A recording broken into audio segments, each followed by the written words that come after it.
आदाब दोस्तों। सन 1947 में 15 अगस्त के दिन हमारे देश को आज़ादी मिली थी। उस समय की कुछ ऐसी बातें, कुछ ऐसी कहानियाँ हैं जो आम तौर पे लोगों को पता नहीं होती। तो ऐसी कहानियाँ और ऐसी बातें, कुछ पॉइंट्स की मैं आपके लिए आज की इस वीडियो में लेकर आया हूँ। हो सकता है आने वाले 15 अगस्त में आपके स्पीच में या डिबेट में या किसी भी और मुद्दे पे काम आ सके। तो दोस्तों चलिए वीडियो को शुरू करते हैं। मैं हूँ आपका अपना साकिब। वीडियो को शुरू करते हैं। सन 1947 की कुछ अनसुनी कहानियां लेकिन सच्ची कहानियां। सन 1947 में जब भारत को आज़ादी मिली तो एक सिर्फ जश्न नहीं था, बल्कि इतिहास की सबसे बड़ी मानवीय घटनाओं में से एक था। इस ऐतिहासिक पल से जुड़ी कई बातें ऐसी हैं जो आमतौर पर किताबों और भाषणों में सुनाई नहीं देती, लेकिन बहुत खास और सच्ची होती है। 15 अगस्त को आज़ादी का दिन क्यों चुना गया? ब्रिटिश वायसराय लॉर्ड माउंटबेटन ने 15 अगस्त को इसलिए चुना क्योंकि इस दिन 1945 में जापान में द्वितीय विश्व युद्ध में आत्मसमर्पण किया था। माउंटबेटन के लिए यह दिन शुभ था। आधी रात को क्यों मिली आज़ादी? 15 अगस्त 1947 का दिन धार्मिक दृष्टि से अशुभ माना गया, इसलिए 14 अगस्त की रात 11:59 पर संविधान सभा में भारत को आधिकारिक रूप से स्वतंत्र घोषित किया गया। जब पूरा देश जश्न मना रहा था, महात्मा गांधी को कोलकाता में थे और वहाँ वो हो रहे सांप्रदायिक दंगों को रोकने के लिए उपवास कर रहे थे। उन्होंने कोई उत्सव नहीं मनाया। क्या आपको ये पता था?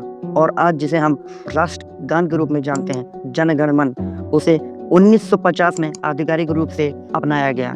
आज़ादी के समय इसका कोई औपचारिक दर्जा नहीं था। भारत के पहले गवर्नर जनरल कोई भारतीय नहीं बल्कि ब्रिटिश के लॉर्ड माउंटबेटन ही थे। यह निर्णय शांति से सत्ता हस्तांतरण सुनिश्चित करने के लिए लिया गया।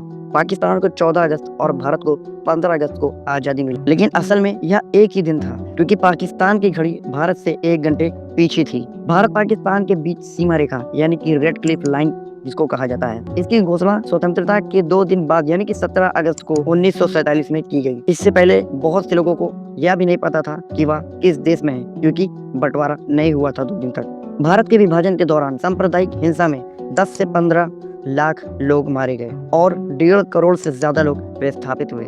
यह इतिहास का सबसे बड़ा मानव पलायन था। 14 अगस्त की रात 11:55 पर नेहरू जी ने संसद में ट्रस्ट विद डेस्टिनी नामक भाषण, जिसमें उन्होंने कहा, at the stroke of the midnight hour when the world ships in awake to life and freedom. पहला सार्वजनिक उत्सव दिल्ली के इंडिया गेट पर नहीं बल्कि किंग्सवे कैंप में हुआ, जहां हजारों लोग इकट्ठा हुए और पहली बार स्वतंत्र भारत का तिरंगा फहराया गया और ब्रिटिश झंडा यानी यूनियन जैक भारत में आखिरी बार मुंबई के गेटवे ऑफ इंडिया पर उतारा गया। बंटवारे के बाद भारत को पाकिस्तान को 55 करोड़ रुपए देने थे। भारत ने यह रोक दिया, लेकिन जब गांधी जी ने विरोध करते हुए उपवास, तब सरकार ने यह रकम दी।